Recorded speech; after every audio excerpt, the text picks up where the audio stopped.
Welcome to Fantasy Football Live, presented by Ram Trucks. It's week 12. We're already to week 12. We are blowing through this NFL season. He's Sal Vetri. He's Andy Behrens. I am Jason Fitz. For the next 30 minutes, we will answer every single fantasy football question that's ever been answered in the history of mankind. And then we're going to preview some Thursday Night Football. Okay, maybe I'm overselling it a little bit. I'm eager and anxious. But guys, let's also be honest. It's the bye-pocalypse. 6 teams on bye this week. Six teams. We get this late into the season. We got 6 teams. Like, we are already in an injury-plagued year, Andy Behrens, where we're all sort of hanging on for dear life. I feel like this is one of those weeks where the football gods, the fantasy football gods, have an evil, maniacal laugh while they just look at all of us trying to figure out names we've never heard of, throwing them into our rosters. Yeah, you know, the other thing is we got another one of these coming. Like, everybody's back in the pool next week, and then week 14, we got another 6 teams on bye. It is not hitting at the ideal time of year, I will say that. But the good news is everybody's hurting. The other thing I'll mention is that because we have 6 teams on bye, everybody who's still active in their league had to make a bunch of drops this week. The drops are good. Some of the players that got cut this week are that the waiver wire right now is probably looking better than it was looking on Tuesday when you made your claim. So take another dip in the free agent pool. I think you might like what you find. Yeah, we're about to have fantasy. We're about to have no buys for Thanksgiving, and then another apocalypse coming after this. Sal, like, where's the line here? I mean, at some point, is there a part of you that just says, hey, you just take an L to make sure you don't drop a player that you're going to need later in the season? I mean, yeah, it depends on your situation. I'm in a league right now where I see a bad weather game potentially tonight, and I'm considering, hey, maybe I replace my kicker, Chris Boswell, tonight. He's been so good, I can't drop him. But heck, the rest of my bench is on bye, and I can't drop them either. So it's a situation where whoever you got at this point. And this is just like the most fitting Thursday night game for having 6 teams on bye, because we got a 36-point total. The weather keeps dropping the total. It's the most fitting point to it is already a hectic week. I can promise you that's not the last time in this show you're going to hear the name Chris Boswell. Okay, get in the chat. Ask FFL is the way you do it on YouTube. If you see me looking down, it's because I'm hanging out with you guys. We're already being asked questions about Boswell. We'll get there. Calm down. We got a whole show to get through. You just get these questions in, get the chats going. We're coming at you because tonight, it's Thursday Night Football. As I said, we've got the Steelers taking on the Browns in Cleveland. The Steelers a 3.5-point favorite. The over-under on this one, 37. I'm going to go full weather network here, where I tell you, like, 35 degrees with snow and rain in Cleveland. So you've got a combination of snow and Wayne apparently, Wayman Wilmano, snow and rain as we get a wet one, snow showers going in. So let's get to some players to watch. Andy Behrens, who do you have your eyes on? Oh, Fitz, Najee Harris has been so good this year, and not just like good for fantasy or good based on high volume, but good. He was a true difference maker last week in the win against Baltimore.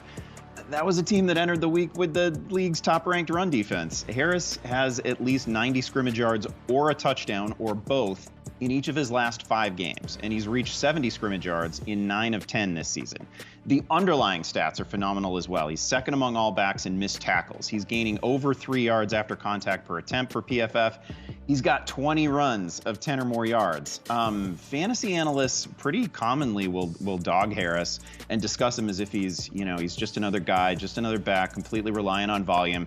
People have been crying out for more Jaylen Warren for years.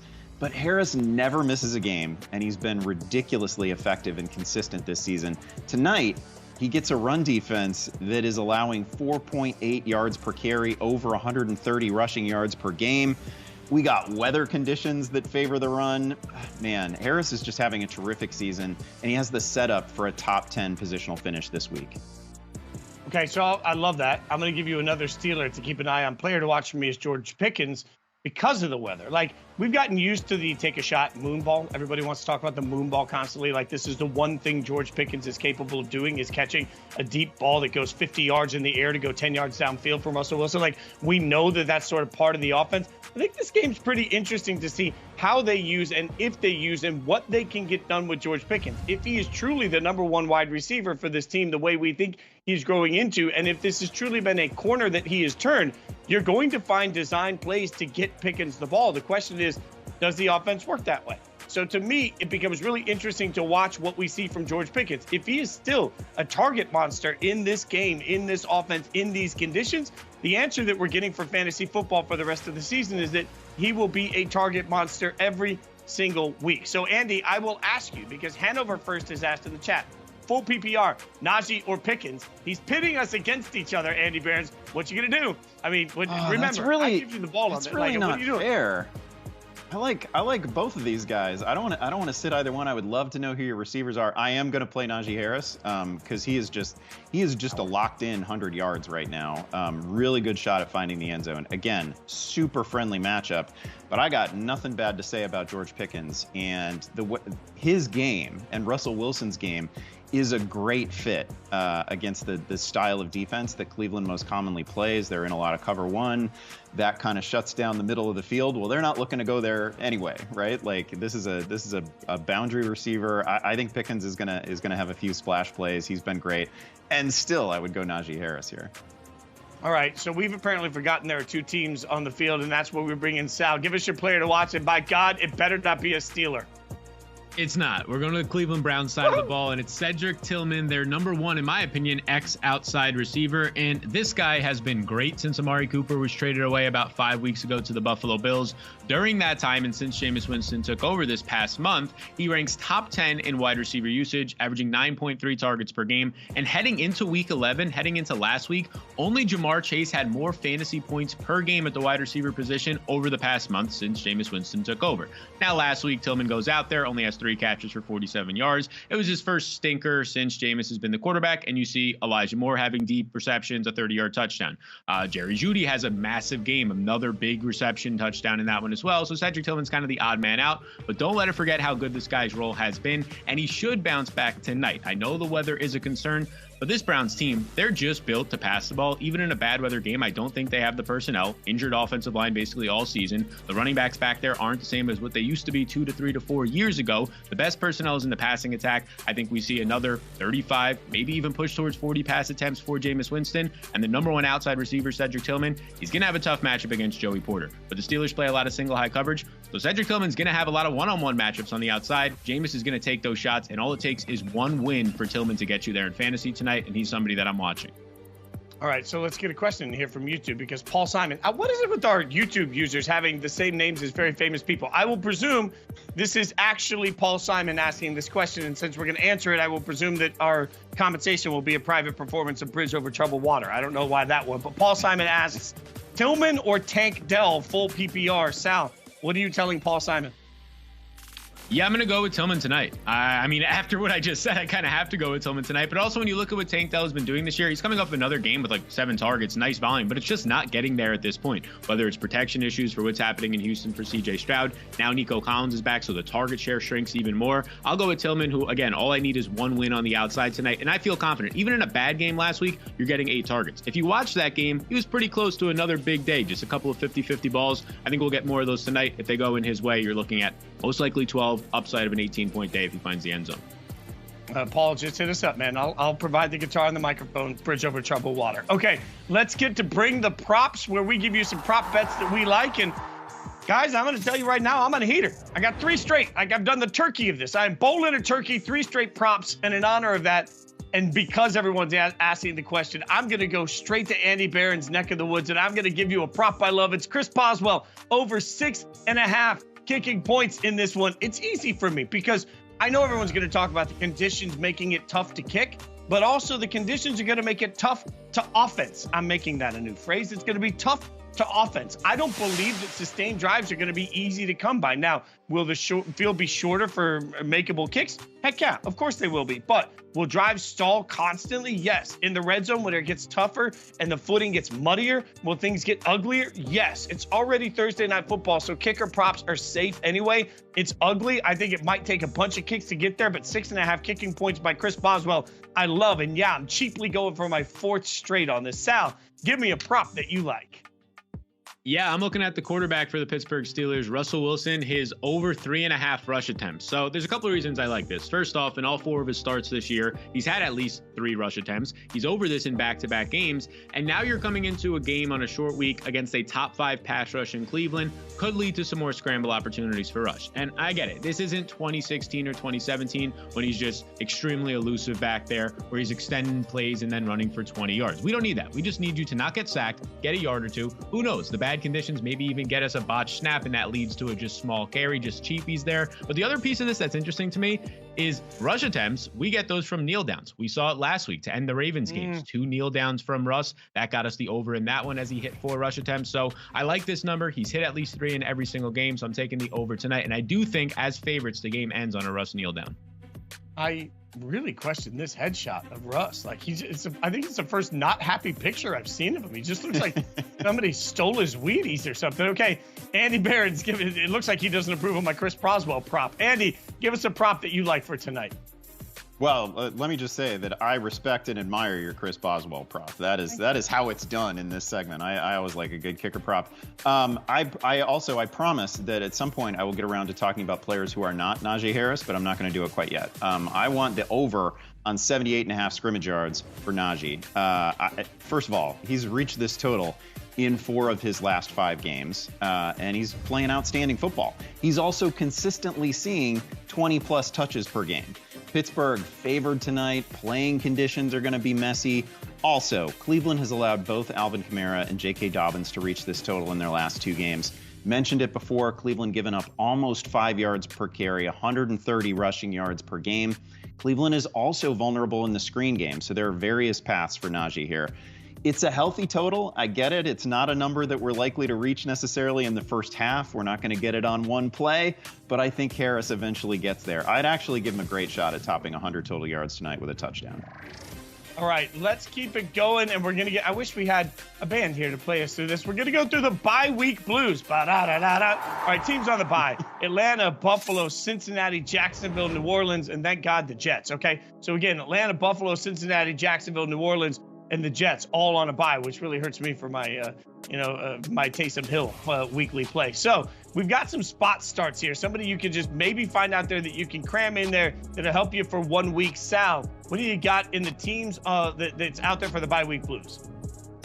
Yeah, I mean, I'm looking at the quarterback position right away. You have some guys like Josh Allen, Joe Burrow on bye, and you really need to fill those spots. Why not Drake Maye? Drake Maye, who's available in the far majority of Yahoo leagues right now. And I've been extremely impressed by Drake Maye, especially when you consider the surrounding talent. I mean, his wide receiver 1 the past month in terms of target volume has been Kayshon Boutte. His running back, Ramondre Stevenson, ranks dead last in yards per carry, and he arguably has the worst offensive line in the league. So there would be every excuse for Drake Maye to not be performing this year, and he honestly has been. He ranks top 3 in pressure completion percentage, so he continues to be under pressure and just be completely calm under it. In terms of fantasy, he has not finished in his 5 completed starts outside of the top 18 quarterbacks, and he has 3 finishes inside the top 12. So he's been solid for you, and that's despite having difficult matchups lately. 3 weeks ago, he faces the Titans, number 1 in terms of limiting passing yards by quarterbacks. He goes out there, he completes 75% of his passes. Then he gets a Bears in a tough matchup. Last week, he's getting a healthier Rams secondary, and he continues to ball out in these matchups. He's having over 7.5 yards per attempt, finishing as a top 12 quarterback again last week. So Drake Maye, for me, somebody who is cool, calm, and collected under pressure right now, and also has the rushing upside over 40 yards per game in his completed starts. Why not? And that is assuming, and here's the big disclaimer, that Bo Nix is still not available. If he's available, go get him, but odds are he was picked up this past week.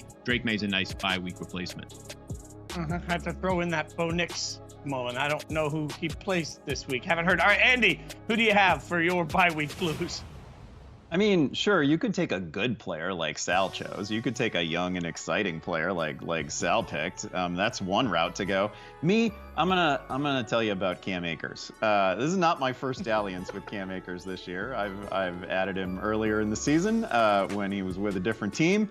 He's now with the Vikings. I'm not endorsing him necessarily over a full season. This is not a particularly elusive player, not particularly flashy. I'm not even saying you should be all that excited to play him, but Akers handled a dozen touches and reached the end zone last week, and he took 14 touches the week before. Aaron Jones playing through injury right now, and Akers has clearly leapfrogged Ty Chandler in the backfield hierarchy. This week, Akers is facing Chicago. That's a good, not great defense that is allowing 130 rushing yards per game, 4.8 yards per carry. Minnesota is favored by 3.5 in this one. There's almost zero chance that the Bears race away with this thing and take the run out of play, so we don't have to worry about that. Again, not promising you a monster stat line from Akers, but if he's seeing 10 to 14 touches against Chicago, he can definitely help, and he's currently available in about 80% of Yahoo leagues. Oh, God, see, I love that. Like, it felt dirty. You're almost going to feel better when you drop him than when you picked him up. This is exactly what this looks like. Sal, all right, give me somebody else that you got your eye on.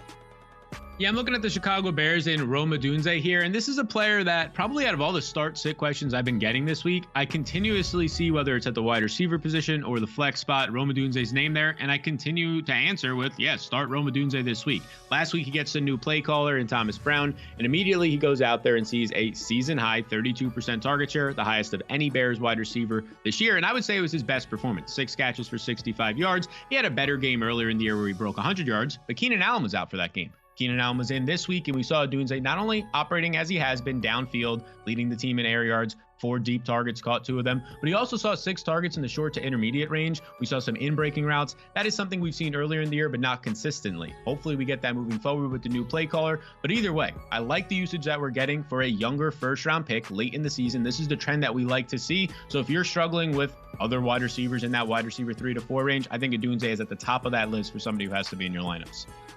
All right, Andy, who else you got? One more. Yeah, once again, Sal gives us a buzzy, young, potentially good player. I'm not going to go that route. Controversial, taking Rome. You need help at tight end. You need help at tight end. How about Zach Ertz? Is he a little dusty? Maybe.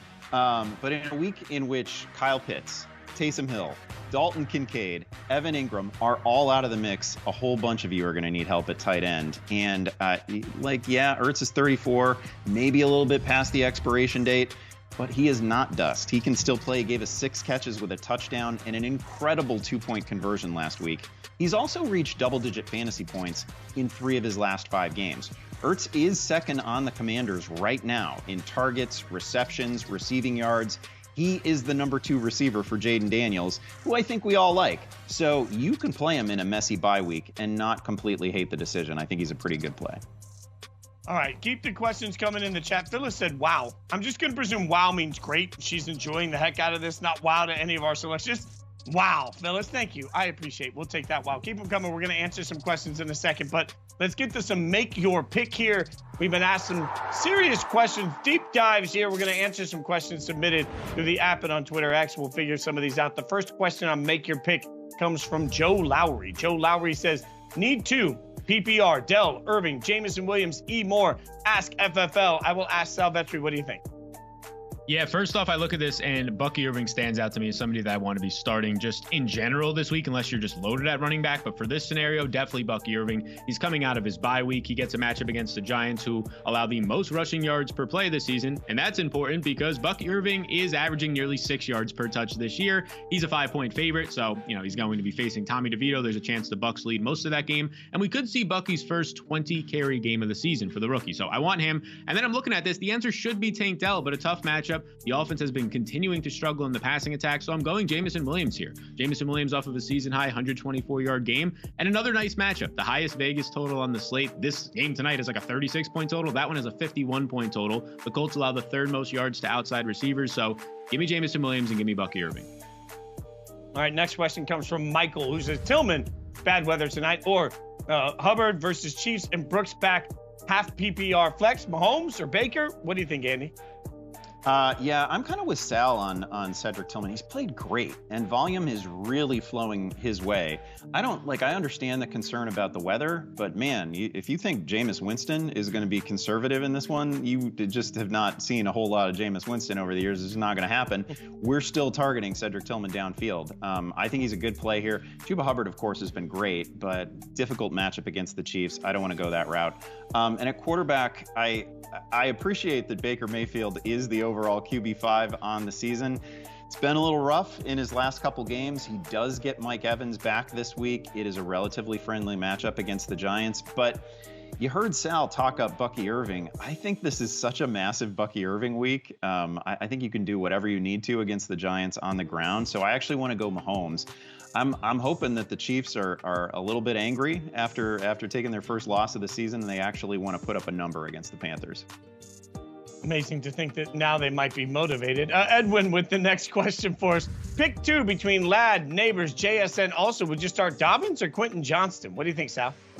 Man, some great young wide receivers in the first part of this question and just in general here. So my first thought is these 3 wide receivers are all top 15 options for me this week, but only 2 are top 10 options. And those guys are Ladd McConkey and Malik Nabers. Now, Ladd McConkey did not practice today. His team plays on Monday night, so it's not that alarming yet. So make sure to track the Friday and definitely Saturday practice reports. But assuming that he plays coming off of his season high, so also career high, 123 yards and 9 targets. The shoulder is, of course, an issue, but he's somebody that I want in the lineups in a matchup against the Ravens, who allow the most receiving yards per play and struggle to defend slot receivers. And then Malik Nabers, I know the matchup, or the quarterback situation, I should say, is bad with Tommy DeVito out there, or at least it does seem like that. But how much worse can it get from Daniel Jones, who was 35th in quarterback efficiency this year? Like, this might actually be a sneaky upgrade, but the matchup is definitely good. Tampa Bay, the 3rd most receiving yards per play and per game allowed this year. So I think those 2 are your options. For the second part of this, give me J.K. Dobbins. I'll take the 15 secure touches. Of course, if Ladd McConkey was out, then you could just easily fill in Quentin Johnston. You already have the guy on your bench right there. All right, so you mentioned Ladd. Let's take a look at the weekend injury report. Some other names to keep an eye on. We've got some did not practices today. Devonta Smith with a hamstring injury. CeeDee Lamb back. Jake Ferguson still in concussion protocol. Also, some names to keep an eye on in this process. Brock Purdy was limited with the shoulder injury. Did not speak to the media today, but that is normal. Also, Isaiah Pacheco limited in practice. Could be healthy enough to return from his week 2 injury. So again, keep an eye on that and stick with us on Sundays as we will get you caught up on the latest injury news that you need to know going into those games on Sunday. Now, let's turn to our fantasy game changers for this week, powered by Ram Trucks, where we're identifying some of the most impactful players in one of the top fantasy matchups on the schedule. Indianapolis hosts Detroit in one of those highest totals of the week, 50.5. Lot of fantasy good here. Detroit 9-1, Indianapolis 56. The Lions are big, 5-6, I should say. The Lions a big 7.5-point favorite. But like I said, that 50.5 over/under has us sort of salivating in this one. So fantasy game changer, Sal. When I say that to you, you say. I mean, I say Anthony Richardson. That's the first name that comes to mind. He might be the #1 player in this game that really impacts the outcome in terms of maybe not the Colts winning, but it could be really low if the lows come out for Anthony Richardson, like we saw for most of the year, 45% completion percentage. But we got those highs last week, and oh, they were massive, especially for fantasy. 2 rushing touchdowns, about 300 total yards in that game, and he completed 66% of his passes. You go back and watch his 10 incompletions, 1 throwaway, 2 drops. This guy had over 70% completions. He looked completely different. It looked like the couple of weeks off actually helped him. So I think he's a fantasy game changer because of what he can do with his arm and his legs, but because of what he also allows the rest of the players to do in that offense. Last week, Josh Downs caught 100% of his targets for 80-plus yards and a touchdown. Michael Pittman finally seemed like he can come back to life a little bit as he was healthy, led the team with 8 targets, and even Alec Pierce remains relevant with over 70 receiving yards in that game. So this is not a great matchup, a Lions defense that has been much better since coming out of their bye week. But when you're talking about a team that is a touchdown underdog in this one, 51-point total, that is historically a good spot for passing the ball more. And as long as Anthony Richardson keeps up the accuracy that we saw last week, I think everybody is going to benefit. Jonathan Taylor was somebody last week who doesn't get into the end zone, but he had 25 touches. I'm not concerned about him moving forward. I think the whole offense definitely gets a boost if Richardson can play anywhere near he did last week. All right, Andy Behrens, who you got your eye on for a fantasy game changer? Yeah, I'm here to tell you that this Amon-Ra St. Brown gentleman is pretty good. He has an 8-game touchdown streak. He's been just a pillar of every DFS lineup I've set. St. Brown coming off a 161-yard game in which he caught all 11 of his targets. That's pretty good. His team's offense, basically a Death Star right now, averaging over 33 points per game, gaining nearly 400 total yards per game.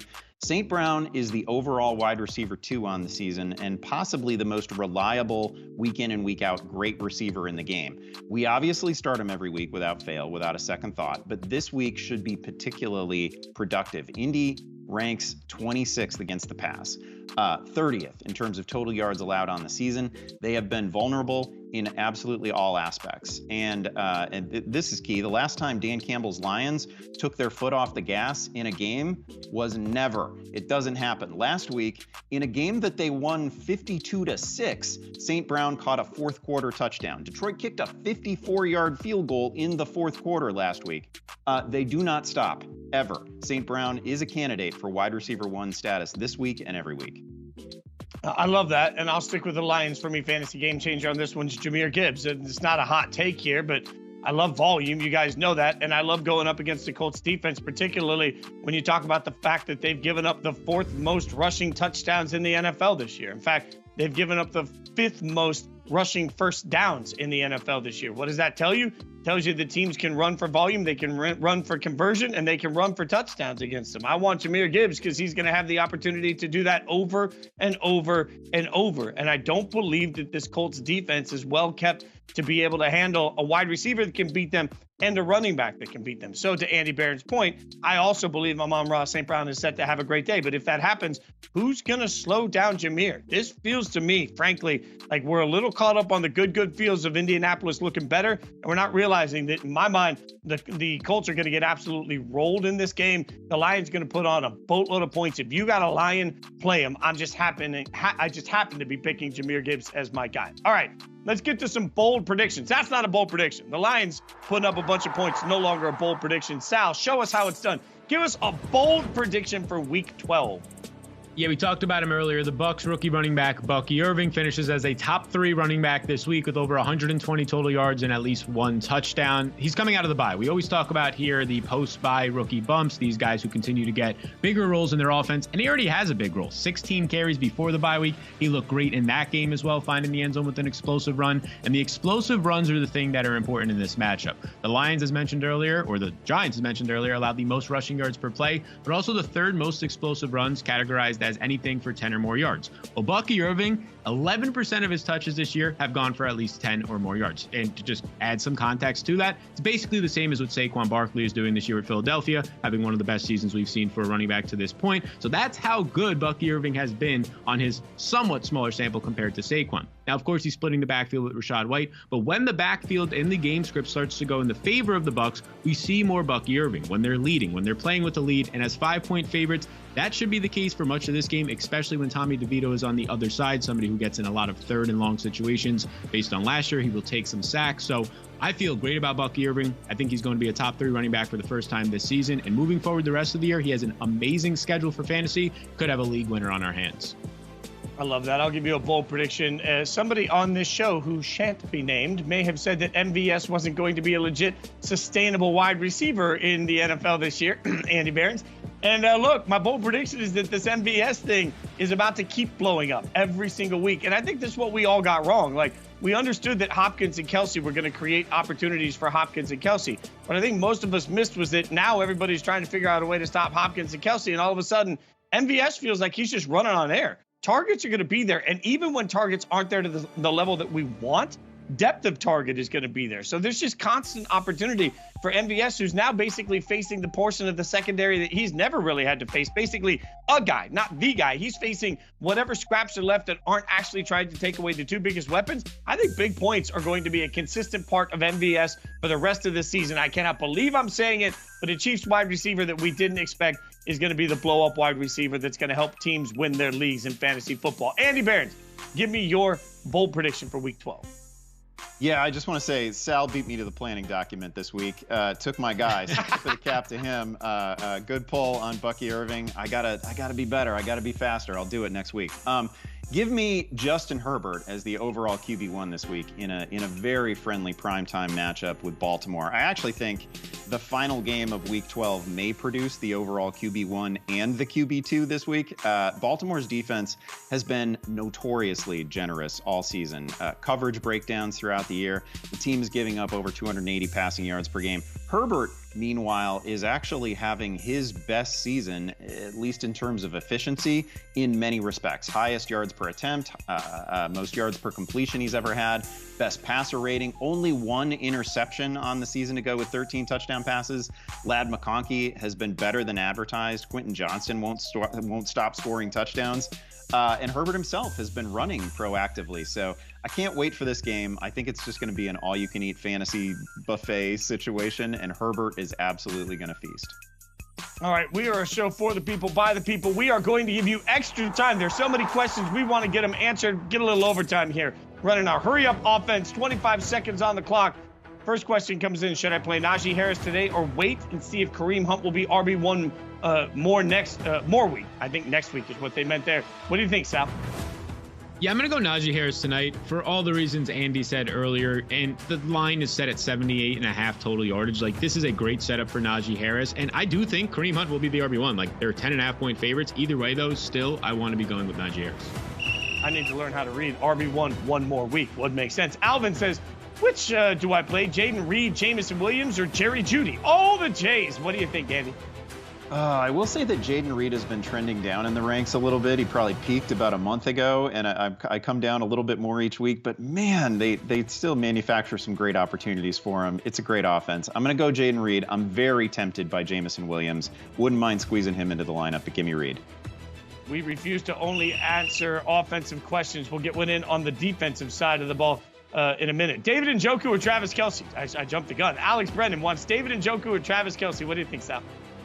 Yeah, I just want one of these guys on my team right now. Njoku's great. He's a top 10 tight end this week for sure, but I got to go Kelce. He's my number one overall tight end, projects for 15 points, which is like 3 to 4 more than any other tight end this week. And he's facing the Panthers, a bottom 5, if not the worst secondary. They allow the most touchdowns to tight ends. Yeah, I got to go Kelce. All right, now we get that defensive question. And Jane Young coming in. Steelers or Broncos defense? What do you think, Andy? Man, you can't go wrong here. You have two, like, good, legit, real-life defenses here that can turn you over. They both have great matchups, but, man, I want the Steelers against Jameis Winston. I mean, in any given week, there's a possibility that Jameis is going to throw 3 picks. He has a 30-interception season on his resume. We got bad weather tonight. Should be a great situation. All we really care about when streaming defenses are quarterbacks who are going to get a lot of dropbacks, right? And that's Jameis. Right. The big guy says, do I panic start Russell Wilson tonight or wait and see how healthy Purdy is? I love the honesty of the panic start. Sal, what do you do? Yeah, I'm not starting Russell Wilson tonight, even if it wasn't a weather situation. Like, I think we saw some of the Russ, just the moon balls we talked about earlier, fall out this past week, and some of that go away, and it was left with nothing, even in a good matchup. I'd rather start guys on the waiver wire like Drake Maye, Will Levis, and heck, even Tommy DeVito over Russ, if indeed Brock Purdy was to be out. All right, Cromulent Dave, I don't know. Cromulent Dave says, with the weather issues tonight, bench Pickens for JSN and a half PPR. What do you think, Andy? It's such a, man, I love both these guys, and JSN is playing so well with DK Metcalf. They complement each other really well. I don't have a problem if you want to go that route and you just panic a little bit, but my ranks do still have George Pickens. I think he's one of the most dynamic downfield threats, and I think they're still going to go to him. And the matchup, just in terms of what Cleveland likes to do defensively, really suits him. The whistle means stop, Andy. The whistle means... Okay, we're going to go to YouTube here. Headley comes in. We always love Headley. Says, Debo, Jonathan Taylor, or Tillman in the flex 10-team PPR. What do you think, Sal? Yeah, I'm going with Jonathan Taylor. Even though he's, 7.5 point underdog this week against the Lions, I think Taylor's going to be out there, and especially early on when that game remains close, seeing every single opportunity out of the backfield. Feels secure, about 16 touches, and a lot of red zone work as well. All right, we'll get the next one in from the YouTube chat. Air Bruni says, ask FFL, Benson or Ford, half PPR. Andy, got a short one for you. It's not going to be Ford. And honestly, like, I get why we're interested in Trey Benson, but man, like, half of his touches last week came in a situation in which, like, it was the fourth quarter, the game was over. That was not, like, real workload that they were trying to give him while it was a competitive game. So I don't think he's great either. I'd rather have Roshan Johnson, but if I had to pick one of these, it's Trey. Again, we're just blowing through the whistle. Andy's like, I just got to give you grief. Tierre Diaz official.